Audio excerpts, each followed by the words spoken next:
तो कल वित्त मंत्री दिया कुमारी सदन में लेखानुदान पेश करेंगी, जिस पर सभी की निगाहें होगी। भजनलाल सरकार कई लोक लुभावन योजनाओं के नाम बदलने के साथ ही कुछ नई घोषणाएं इस दौरान कर सकती है, ताकि उसका लाभ लोकसभा चुनाव में पार्टी को मिल सके। गुरुवार को पेश होगा प्रदेश का बजट। बजट में दिखेगी लोकसभा चुनाव की आहट। नई सरकार से उम्मीदें बेशुमार। कई बड़े फैसलों की तैयारी में सरकार। प्रदेश की भजनलाल सरकार 8 फरवरी को विधानसभा में अपना पहला लेखानुदान पेश करेगी। बुधवार को उप मुख्यमंत्री और वित्त मंत्री दिया कुमारी ने वित्तीय वर्ष 2024-25 के राज्य लेखानुदान को अंतिम रूप भी दे दिया। लेखानुदान में भजनलाल सरकार अपनी नीतियों को लेकर के तस्वीर साफ करेगी। प्रदेश में पहली बार ऐसा होने जा रहा है। कोई महिला स्वतंत्र रूप से वित्त मंत्री के रूप में बजट पेश करेगी। इससे पहले मुख्यमंत्री ही बजट पेश करते थे।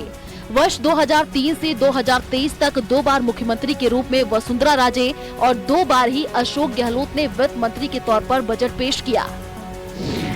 2003 में अशोक गहलोत के नेतृत्व वाली कांग्रेस सरकार में प्रद्युम्न सिंह आखिरी वित्त मंत्री थे। उनके बाद 2 बार वसुंधरा राजे और 2 बार अशोक गहलोत की सरकारें रहीं। वसुंधरा राजे और अशोक गहलोत ही बजट पेश करते रहे। हालांकि यह बजट पूर्णकालिक नहीं होकर के लेखानुदान होगा, यानी सरकार 3 महीने के लिए अपना लेखानुदान सदन में पेश कर उसे बहुमत से पास कराएगी। लेखानुदान एक विशेष प्रावधान है, जिसके द्वारा सरकार वर्ष के एक भाग नई सरकार के गठन तक के लिए व्यय करने के लिए पर्याप्त धनराशि के लिए सदन की मंजूरी प्राप्त करती है। अंतरिम बजट प्राप्तियों और व्यय दोनों से संबंधित है। लेखानुदान में केवल सरकार का खर्च शामिल होता है। बहरहाल आम जनता से लेकर के पक्ष प्रतिपक्ष के विधायक और मंत्रियों तक सब इंतजार में है कि वित्त मंत्री दिया कुमारी के पिटारे से प्रदेश की जनता के लिए किस तरीके की सौगात निकलती है। वैसे बीजेपी विधायकों का दावा है कि सरकार हर वर्ग को राहत देने का प्रयास करेगी। राजस्थान में तमाम सड़कों का है, चिकित्सा क्षेत्र में हो, शिक्षा क्षेत्र में हो, पंचायती राज में हो, सभी क्षेत्रों में पूरा विकास का काम होगा, बजट आवंटन होगा, यही हमारा कहना है। निश्चित रूप से जो राजस्थान की जनता जो इस उम्मीद और विश्वास को इस सरकार से लेके हुए इंतजार कर रही है, निश्चित रूप से उन विश्वास पर हम लोग खरा उतरेंगे। किसान और गरीब के कल आने वाला लेखानुदान शानदार होगा, हर वर्ग के लिए अच्छा होगा। और कल का लेखानुदान गरीब को गणेश मान के पेश करने वाली भजनलाल जी की सरकार, हमारी मुख्यमंत्री जी सरकार। दिया कुमारी ने कुछ समय पहले ही लेखानुदान कर अपनी प्रतिक्रिया देते हुए कहा था कि मोदी सरकार ने पहले भी सभी वर्गों का ध्यान रखा है और लेखानुदान भी सबकी आकांक्षाओं को पूरा करने का प्रयास रहेगा। जाहिर है लेखानुदान में सरकार कई ऐलान कर सकती है। नई भर्तियों की घोषणा होगी। डीजल पेट्रोल पर वैट कम करना, कर्मचारियों के लिए ओल्ड पेंशन स्कीम, हर घर नल का जल, किसानों को ब्याज मुक्त लोन, किसानों के लिए एमएसपी पर बोनस बढ़ाने की घोषणा, गाय पालने पर मिलेगी सब्सिडी, स्थानीय उद्योगों में युवाओं को रोजगार, लखपति दीदी योजना की घोषणा, अवैध माइनिंग पर सख्ती, अस्पतालों में गुजरात मॉडल, हर वार्ड में एक वॉलंटियर, चिरंजीवी योजना का नाम मुख्यमंत्री आयुष्मान योजना के नाम पर हो सकता है। उत्तराखंड की तर्ज पर राजस्थान में समान नागरिकता बिल यूसीसी लाने की घोषणा होने के आसार है।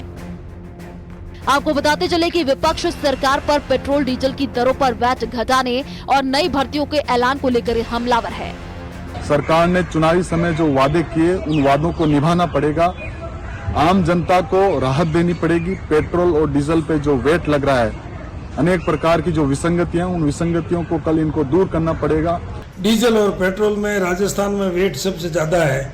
मैं सरकार से मांग करूंगा कि इसमें कम करें तो सभी लोगों को राहत मिले। उम्मीद हम ये करते हैं कि वास्तविक आम जनता जो गांवों में जो बिना सड़क के, बिना पानी के रह रही है, उन तक बजट जाए, ऐसा कोई लेखानुदान ऐसा प्रावधान करे सरकार तो बढ़िया है।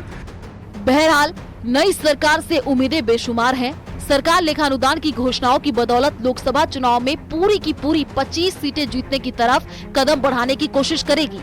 लोक लुभावन घोषणाओं का अंबार दिखेगा, पर इनमें से जुलाई तक कौन सी योजनाएं धरातल पर उतरेंगी, इस पर सबकी निगाहें टिकी रहेंगी। कल के लेखानुदान में भजनलाल सरकार जन आकांक्षाओं को पूरा करने की दिशा में पहला कदम उठाते हुए दिख सकती है। सरकार ने हालांकि ऐलान तो बहुत किए हैं, जनता के बीच में इसका असर भी दिखता है, लेकिन अब पहली चुनौती लोकसभा के चुनाव की है। इसलिए माना यही जा रहा है कि कल का लेखानुदान लोक लुभावन हो सकता है, नई भर्तियों की घोषणा हो सकती है, साथ ही पेट्रोल डीजल पर वेट घटाने के लिए भी सरकार कमेटी का गठन कर सकती है। देखना यही होगा कि आखिर वित्त मंत्री के तौर पर दिया कुमारी किस तरह से प्रदेश की जनता को संतुष्ट करती हैं।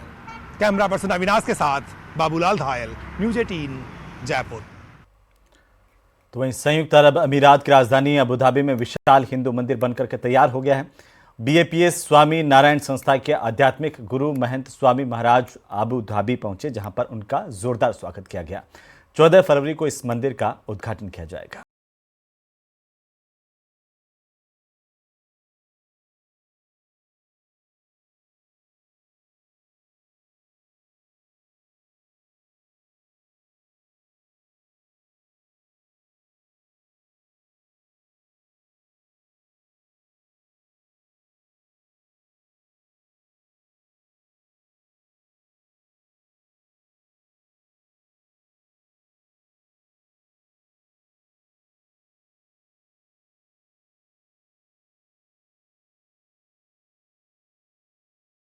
इस मौके पर अबू धाबी के शेख नहयान मुबारक अल नहयान ने उनका राजकीय अतिथि के तौर पर स्वागत किया।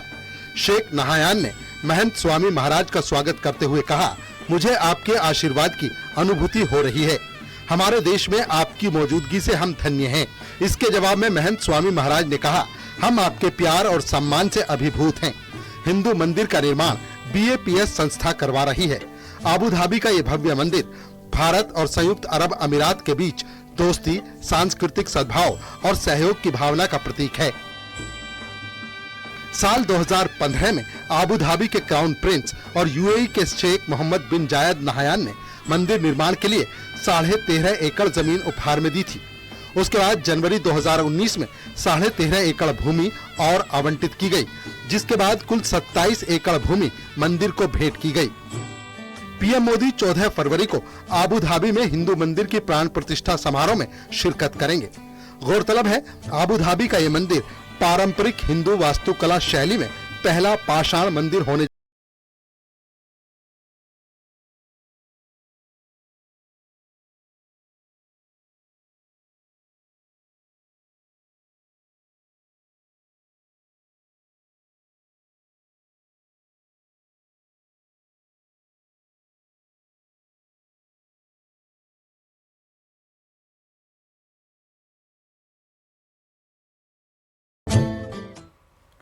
तो वहीं पाकिस्तान में कल आम चुनाव होने वाले हैं, लेकिन हर चुनाव से पहले हुंकार भरने वाले इमरान खान जेल में बंद हैं। उनके चुनाव लड़ने पर रोक लगा दी गई थी। इमरान खान की शादी भी गैर इस्लामिक ठहराई गई। तो वहीं पाकिस्तान में इस चुनाव में आतंकियों की भी बढ़ चढ़कर एंट्री हुई है। आखिर कैसे, रिपोर्ट में देखिए।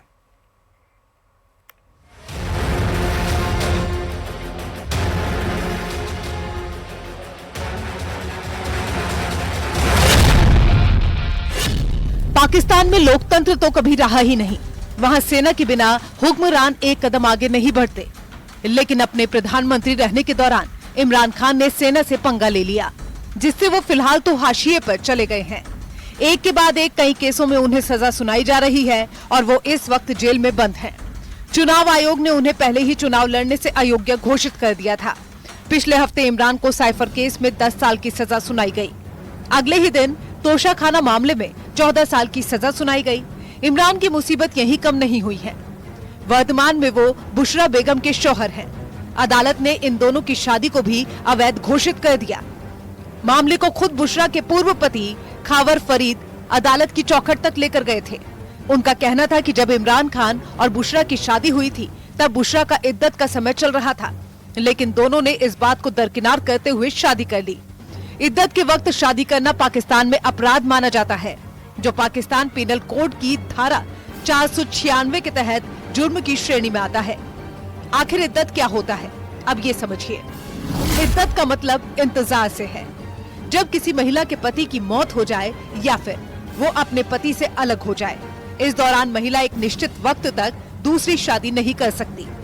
ये समय करीब 4 महीने लंबा होता है। इद्दत का मुख्य उद्देश्य ये सुनिश्चित करना होता है कि इस दौरान महिला गर्भवती तो नहीं है। महिला बच्चे के जन्म तक नई शादी नहीं कर सकती।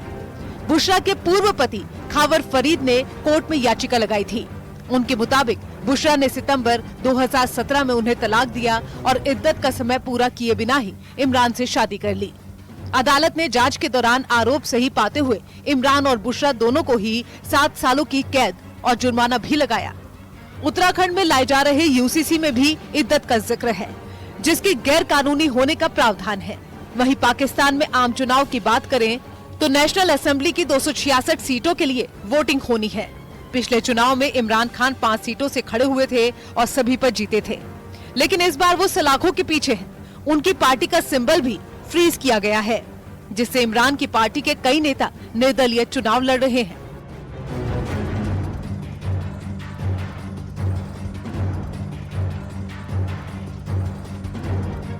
पाकिस्तान में भले ही आम चुनाव हो रहे हैं, लेकिन इसका लोकतंत्र से कहीं तक भी लेना देना नहीं है, क्योंकि यहाँ भी आतंकियों की घुसपैठ दिखाई दे रही है। बड़ी संख्या में आतंकी इन चुनावों में ताल ठोक रहे हैं। पीओके के रावलकोट में हो रही आतंकियों की रैली इसका सबसे बड़ा सबूत है। रैली में आतंकी बंदूक लहराते हुए दिखाई दे रहे हैं। इस दौरान राजनीतिक पार्टियों और आतंकी संगठनों के झंडे भी दिखाई दे रहे हैं। कई आतंकी संगठन आवाम को धमकी दे रहे हैं कि अगर उनके समर्थकों को वोट नहीं दिया तो अंजाम बहुत बुरा होगा। पाकिस्तान के इस चुनाव में आतंकियों का बोलबाला दिख रहा है। एक रिपोर्ट के मुताबिक पाकिस्तान के चुनाव में 100 से ज्यादा आतंकी चुनावी मैदान में उतरे हैं।